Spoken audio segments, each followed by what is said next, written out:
علیکم ورحمۃ اللہ وبرکاتہ۔ الحمد للہ والصلاة والسلام علی سید الانبیاء والمرسلین وعلی آلہ واصحابہ اجمعین، اما بعد، فقد قال اللہ تبارک وتعالی فی القرآن المجید والفرقان الحمید: اعوذ باللہ من الشیطان الرجیم، بسم اللہ الرحمن الرحیم۔ یوم لا ينفع مال ولا بنون الا من اتى اللہ بقلب سلیم۔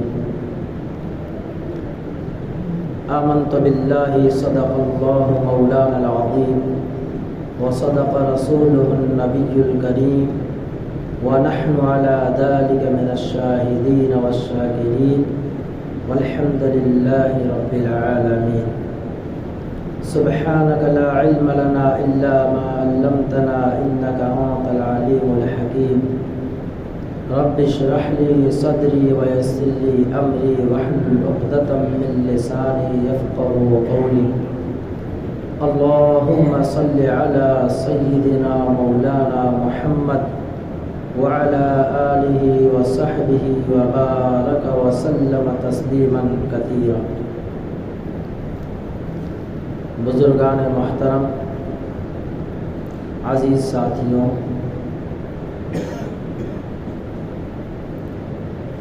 اللہ تبارک و تعالیٰ کا کرم اور احسان ہے کہ اللہ باری عز اسمہ نے ہمیں اس فانی دنیا میں ایک بہت قیمتی دولت دے کر بھیجا ہے، اور وہ ہے ایمان کی دولت۔ ایمان بھی اللہ کے نزدیک قیمتی ہے، اور ایمان والا بھی اللہ کے نزدیک قیمتی ہے۔ ایمان بھی اللہ کے نزدیک بڑا قدر و قیمت والا ہے، اور ایمان والا بھی اللہ کے نزدیک بڑا قدر و قیمت والا ہے۔ اللہ ایمان والے کو قدر کی نظر سے دیکھتا ہے۔ بخاری شریف کی حدیث ہے جس میں رسول اللہ صلی اللہ علیہ وسلم نے فرمایا کہ جب تک اس روئے زمین پر ایک بھی اللہ کا نام لینے والا باقی رہے گا، جب تک اس روئے زمین پر اللہ اللہ کہنے والا باقی رہے گا، اللہ تبارک و تعالی کائنات کے نظام کو باقی رکھیں۔ سورج اپنے وقت پہ نکلے گا، رات اور دن کی تبدیلیاں باقی رہیں گی، موسموں کا ہیر پھیر باقی رہے گا، لوگوں کا آنا اور جانا لگا رہے گا، لیکن جس دن اس روئے زمین سے اللہ کے نام لینے والے کا خاتمہ ہو جائے گا، اللہ تبارک و تعالی فرماتے ہیں کہ اس روئے زمین پر قیامت برپا ہو جائے گی، چاند سورج ستارے سب ٹوٹ پھوٹ جائیں گے، زمین ٹکڑوں میں بکھر جائے گی، پہاڑ روئی کے غالوں کے طریقے سے اڑتے پھریں گے، دریا اور سمندر اپنی پوری جولانیوں پہ آ جائے گا۔ اللہ کے رسول صلی اللہ علیہ وسلم نے اس حدیث کے اندر ہماری اہمیت اور ہماری عظمت اور ہماری قدر کو بتایا کہ مسلمانوں، ایمان والوں، تمہارا بہت اونچا مقام ہے، تمہارا بہت اونچا مرتبہ ہے، تمہاری ہی بدولت اللہ نے کائنات کے نظام کو چلایا۔ گویا کہ روئے زمین کا جتنا بھی نظام ہے اللہ تبارک و تعالی ہماری اور آپ کی بدولت چلا رہا ہے۔ جس دن ہم ایمان والے ختم ہو جائیں گے، اللہ فرماتا ہے پھر یہ دنیا ختم ہو جائے، اور ایک دن اس روئے زمین پہ، اس دنیا پہ ایسا وقت آنے والا ہے جس کے بارے میں قرآن نے فرمایا کل من علیہا فان، کہ ہر چیز فنا ہونے والی ہے، ہر چیز کے اوپر فنا ہے۔ چیزوں کا وجود میں آنا اس بات کی علامت ہے کہ ایک دن یہ ختم ہونے والا۔ ہم پیدا ہوئے، ہم نہیں تھے، عدم سے وجود اللہ نے بخشا، ایک وقت آئے گا ہم ختم ہو جائیں گے۔ کل من علیہا فان، ہر چیز فنا ہونے والی ہے۔ وَيَبْقَى وَجْهُ رَبِّكَ ذُو الْجَلَالِ وَالْإِكْرَامِ، باقی رہنے والی ذات صرف اور صرف اللہ، جو ازل سے ہے اور ابد تک رہنے والی ہے۔ اللہ تعالیٰ کی ذات ہمیشہ سے ہے اور ہمیشہ رہنے والی ہے۔ اللہ کی ذات کو فنا نہیں، نعوذ باللہ۔ فنا ہمارے اوپر، ہماری زندگی کے اوپر ہے، فنا دنیا پہ۔ اللہ تبارک و تعالیٰ نے جو ہمیں اس دنیا میں بھیجا ہے، دوستوں، ایک ہے ہمارا جسمانی حصہ اور ایک ہے ہمارا روحانی حصہ۔ جسمانی حصے کے اندر کوئی گڑبڑی آتی ہے، انسان کو بخار ہوتا ہے تو ڈاکٹر کے پاس اس کا علاج ہے۔ پیٹ میں درد ہوا، سر میں درد ہوا، اس کا علاج اللہ نے دوا میں رکھا ہے، ڈاکٹر کے پاس بھاگتا ہے کہ میں بیمار ہو گیا ہوں۔ جسم کے اندر کوئی خرابی آئے تو انسان کو اس کا احساس ہو جاتا ہے کہ میں بیمار ہوں، اور پھر اس بیماری کی دوا کی تلاش میں نکلتا ہے، یہاں تک کہ ڈاکٹر کے پاس جا کر کے وہ دوا لیتا ہے، اور پھر اللہ تبارک تعالیٰ اس کو ٹھیک کر دیتے ہیں دوا کے ذریعے۔ لیکن جب روحانیت بگڑتی ہے، جب روحانیت بیمار ہوتی ہے، اور روحانیت کیا چیز ہے؟ نبی علیہ الصلوۃ والسلام نے فرمایا کہ تمہارے جسم کے اندر گوشت کا ایک لوتھڑا ہے، اذا صلح صلح الجسد کلہ، جب وہ سدھرتا ہے، جب وہ سنورتا ہے، جب وہ بنتا ہے، جب وہ صحیح سالم رہتا ہے تو انسان کا پورا جسم صحیح سالم رہتا ہے، پورا جسم بنا ہوا رہتا ہے۔ پھر اس کے اعضاء و جوارح سے نکلنے والے جو اعمال ہوتے ہیں وہ اچھے ہوا کرتے ہیں، خیر کے ہوا کرتے ہیں۔ پھر اس کی آنکھوں کا دیکھنا، زبان کا بولنا، کانوں کا سننا، دل دماغ کی سوچ اور فکر، پھر اس کے ہاتھ اور پاؤں کی حرکت بالکل صحیح سالم رہتی ہے۔ وَإِذَا فَسَدَتْ فَسَدَ الْجَسَدُ كُلُّهُ، اور جب وہی گوشت کے جسم کا گوشت کا وہ ٹکڑا، جب اس کے اندر فساد آتا ہے، جب اس کے اندر بگاڑ آتا ہے، جب وہ بگڑ جاتا ہے تو پورا انسان بگڑتا ہے۔ پھر اس کے سوچنے سمجھنے کا نظریہ الگ ہوتا ہے، پھر اس کا دیکھنا بھی الگ ہو جاتا ہے، اس کی زبان کے بول بھی الگ ہو جاتے ہیں، اس کے کان کا سننا بھی الگ ہو جاتا ہے، ہاتھ پاؤں کی حرکت الگ ہو جاتی ہے۔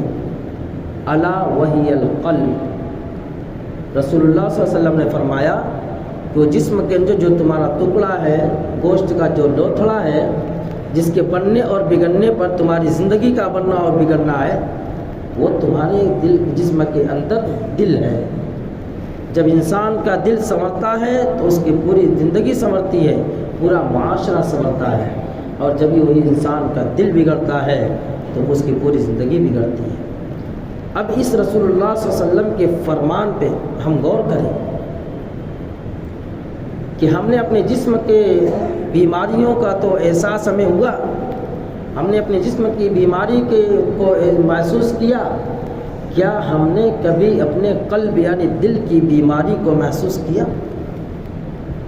ہم نمازوں سے دور کیوں گئے؟ ہم اپنی زبان سے جھوٹ کیوں بولتے ہیں؟ آنکھوں سے بدنظری کیوں کرتے ہیں؟ کانوں سے غلط چیزیں کیوں سنتے ہیں؟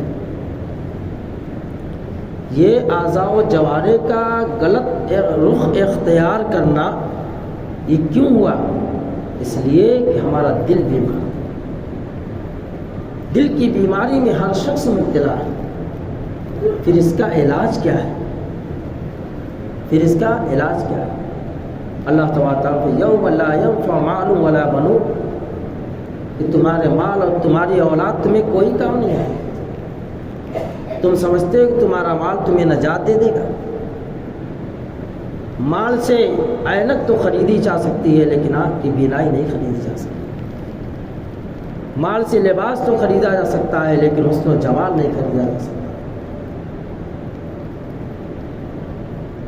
مال سے انسان اچھے مکان تو بنا سکتا ہے لیکن دل کی دنیا کو نہیں بنا سکتا۔ مال سے اسباب کو حاصل کر سکتا ہے لیکن مسبب الاسباب کی محبت مال سے حاصل نہیں۔ اور اولاد، انسان ہمارے پاس اولاد ہے، اگر ہم نے اس کی صحیح تربیت کی، اس کو دین سکھایا، اس کو اخلاق نبی سکھایا، صفات صحابہ پہ اس کو تربیت دی، تب تو اولاد ہمارے کام آئے گی، ورنہ اولاد بھی ہمارے کسی کام کی۔ الا من اتى الله بقلب سلیم، پر اپنے دل کی دنیا کو سنوارو۔ صحابہ اکرام رضی اللہ تعالیٰ عنہ کے دل کیسا تھا؟ اللہ نے انبیاء علیہ السلام کو دنیا میں کیوں بھیجا؟ 1.25 لاکھ انبیاء علیہ السلام دنیا میں تشریف لائے، اور سارے انبیاء کا محور اور مقصد اور محنت کا میدان جو تھا وہ لوگوں کو مال کی طرف موڑنا نہیں تھا، لوگوں کے دلوں میں دل کی دنیا کو بسانا نہیں تھا، بلکہ لوگوں کے دلوں پہ، روحانیت پہ محنت کرنا تھا کہ ان کے دل کے اندر دنیا کی محبت نکل کر کے اللہ کی محبت کس طریقے سے پیوست ہو جائے۔ اللہ کی محبت کو حاصل کرنے کے لیے ایسا نہیں کہ ہم دنیا کو چھوڑ بیٹھیں، ننگوڑ باندھ کر کے پہاڑ کی راہ اختیار کر لیں، وہ اسلام یہ نہیں سکھاتا۔ اسلام نے روحانیت سے منع فرمایا، اسلام نے روحانیت سے منع فرمایا۔ صحابہ کے دل کیسے بنے ہوئے تھے کہ ایک مرتبہ رسول اللہ صلی اللہ علیہ وسلم کی خدمت اقدس میں ایک صحابی، ایک شخص آیا اور آ کر کے کہا، یا رسول اللہ صلی اللہ علیہ وسلم، میں بھوکا ہوں، آپ مجھے اپنے گھر مہمان بنا لیجیے۔ رسول اللہ صلی اللہ علیہ وسلم نے اپنے گھر بھیجا، گھر کی تلاشی کی، دیکھو میرے گھر پہ کچھ اگر ہے تو میں اس کو اپنے گھر پہ مہمان بنا۔ اللہ کے رسول صلی اللہ علیہ وسلم امام الانبیاء ہیں، سید الکونین ہیں، سید الاولین والآخرین ہیں۔ آپ کے صدقے میں اللہ تعالیٰ نے کائنات کے ایک ایک ذرے کو پیدا فرمایا، لیکن اس وقت آپ کے گھر کا کیا عالم تھا کہ آپ کے گھر میں ایک لقمہ بھی نہیں تھا۔ امام الانبیاء ہیں، اللہ تبارک تعالیٰ کے محبوب ترین نبی، برگزیدہ پیغمبر ہیں، جو رسولوں کے رسول، جو نبیوں کے نبی ہیں۔ اس وقت آپ کے گھر میں کچھ نہیں تھا۔ آپ نے مدینہ منورہ کی مسجد میں اعلان فرمایا، کون ہے جو آج اس نبی کے مہمان کی مہمان نوازی کرے؟ چنانچہ ایک انصاری صحابی اٹھے ہوئے تھے، ابو طلحہ انصاری رضی اللہ تعالیٰ، اور کہا، یا رسول اللہ صلی اللہ علیہ وسلم، میں اس مہمان کی مہمان نوازی کرنے کے لیے تیار ہوں، میں اپنے گھر اس کو ٹھہرانے کے لیے تیار ہوں۔ رسول اللہ صلی اللہ علیہ وسلم نے کہا، لے جاؤ، اور اپنے گھر آئے اور بیوی سے کہا، گھر میں کچھ ہے کھانے کے لیے؟ ابو طلحہ انصاری رضی اللہ تعالیٰ عنہ کی بیوی نے کہا، جن کا نام ام سلیم تھا، انہیں کہا کہ میرے پیارے شوہر، گھر کے اندر تھوڑا سا سامان ہے، تھوڑا سا کھانا ہے، 2-4 لقمے، اور میں اپنے بچوں کے لیے وہ رکھی ہوں۔ ابو طلحہ انصاری رضی اللہ تعالیٰ عنہ نے کیا فرمایا، کیا میری پیاری محبوبہ بیوی، آج میرے گھر میں تم کو معلوم بھی ہے تمہارے گھر میں کس مہمان کو لایا ہوں؟ یہ رسول اللہ کا مہمان ہے، اور بڑا خوش قسمت ہے وہ انسان جس کے گھر میں اللہ کے محبوب کا مہمان کے قدم پڑ گیا۔ جس کو اللہ کے محبوب صلی اللہ علیہ وسلم کے مہمان کی مہمان نوازی کا اکرام کرنے کا موقع مل جائے. واہ کیسے اس زمانے کی عورت تھی. آج ہماری اور آپ کی بیوی ہوتی تو گھر میں کچھ کھانے کو لاتے نہیں اور اوپر سے مہمان کو لا کر بیٹھا دیا. بچے بھوک کے مارے تڑپ رہے, پوٹی کوڑی جیب میں رکھتے نہیں, جیب خرچ دیتے نہیں, اور اوپر سے مہمان کو لا کے بیٹھا دیا. لیکن قربان جائیے رسول اللہ صلی اللہ علیہ وسلم کے صحابہ کی بیویوں پر, اس زمانے کی عورتوں پر, کہ انہوں نے کیا کہا ہے میرے پیارے شوہر, جب یہ بات ہے تو آپ بھی بھوکے رہ سکتے ہیں اور میں بھی بھوکی سو سکتی ہوں, اور اپنے بچوں کو بھی فسلا بہلا کر کے انہیں سلا دیں گے, اور رسول اللہ صلی اللہ علیہ وسلم کے مہمان کی مہمان نوازی کی دیں گے.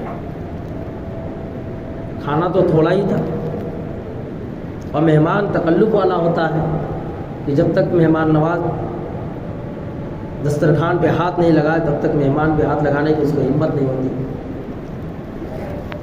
کہا کہ میری پیاری بیوی ام سلیم, رات کو جب دسترخوان لگانا تو چراغ کو درست کرنے کے بہانے سے تم چراغ کو بجھا دینا, اور جب مہمان پورا کھانا, اور ہم میعاد کو روک لیں گے, مہمان پورا اپنا پیٹ اچھی طرح بھر سکے. چنانچہ انہوں نے ایسا ہی کیا. اس واقعے سے ہمیں سبق ملتا ہے کہ اس زمانے کے لوگوں کا دل کیسا بنا ہوا تھا. دلوں کے اندر ایک دوسرے کی محبت تھی. آج تو ہمارے دل کے اندر والدین ہیں تو اولاد کی محبت نہیں, اولاد کی عداوت ہوتی ہے. بھائی بھائی سے روٹھا ہوا ہے, پڑوسی پڑوسی سے روٹھا ہوا ہے. اب تو ایسی سوچ فکر ہو گئی گھر کے اندر کوئی مہمان نہ آئے تو بہتر ہے. دوستو مہمان کا آنا رحمت ہے. جس گھر میں مہمان آتے ہیں اس گھر کے رزق کے دروازے اللہ رب العزت 40 دن کے لیے حلال رزق کے دروازے کھول دیتا ہے. اس لیے اللہ سے مہمان نوازی کی دعا کرو کہ اللہ مجھے مہمان نواز بنا دے. اسلام کے شعار میں سے ایک حصہ یہ بھی ہے کہ مسلمان مہمان نواز ہوتا ہے. تو جب دل بنتا ہے تو آپس کی محبتیں آتی ہیں. جنگ تبوک کے موقع پر ابو جہیم بن حذیفہ رضی اللہ تعالیٰ جنگ تبوک کے موقع پہ جب یہ جو ہے جب انہوں نے دیکھا کہ میرے چچا زاد بھائی دکھ نہیں رہے تو انہوں نے مشکیزہ اٹھایا پانی کا اور ان کی تلاش میں نکل گئے. تلاش کرنے کے بعد جب دیکھا کہ میرے چچا زاد بھائی یہاں تڑپ رہے, دم توڑ رہے اور پیاس پیاس چلا رہے, پانی پانی چلا رہے, انہوں نے جا کر کے کہا کہ میں پانی لایا ہوں. اچانک بازو سے آواز آئی تو ان کے چچا زاد بھائی نے اشارہ کر دیا پہلے میرے بھائی کو پانی پی. دم نکل رہا ہے, پیاس کے مارے حلق پہ کانٹے پڑے ہوئے. جب بھائی کے پاس گئے تو اور آگے سے آواز آئی تو اس نے بھی دوسرے نے بھی کہا کہ پہلے اس میرے بھائی کو پانی پلا دو. وہاں گئے تو دیکھا تو اس کی روح پرواز کر چکی تھی. لوٹ کر آئے دیکھا تو ان کی بھی پر روح جسم سے جدا ہو چکی تھی, اور اپنے بھائی کے پاس آئے تو ان کی بھی روح جسم سے جدا ہو. یہ تھا دلوں کا سنورنا, دلوں کا بننا, کہ جب دل بنتا ہے تو آپس کی محبتیں دلوں کے اندر آتی ہیں. دوستوں اپنے دل کو بنانے کی فکر کرو, اللہ کا ذکر کرو. دل بنتا ہے اللہ کے ذکر سے, مناجات سے, قرآن کی تلاوت سے, ایمانی مذاکرے سے. ہم اپنے زبان کو اللہ تبارک تعالیٰ کی یاد سے تر و تازہ. موبائل چلانے کے لیے ہمارے پاس وقت ہے, گپ شپ کے لیے وقت ہے, اللہ کے کلام کی تلاوت کے لیے ہمارے پاس وقت نہیں. یاد رکھیں ہم اگر چاہتے ہیں ہماری اولاد قرآن کی تلاوت کرنے والی بنے تو سب سے پہلے ہمیں قرآن کو اپنے گھر میں کھولنا پڑے گا. ہم چاہتے ہیں اگر ہماری اولاد نمازی بنے تو سب سے پہلے ہمیں خود مصلی بچھانا پڑے گا. میرے عزیز ساتھیوں, اللہ تبارک و تعالیٰ ہمیں ان سب باتوں میں کی توفیق عطا فرمائے, اور ہمارے دل کے اللہ رب العزت ایمان کی نورانیت سے آراستہ و پیراستہ فرمائے. وآخر دعوانا الحمد للہ رب العالمین.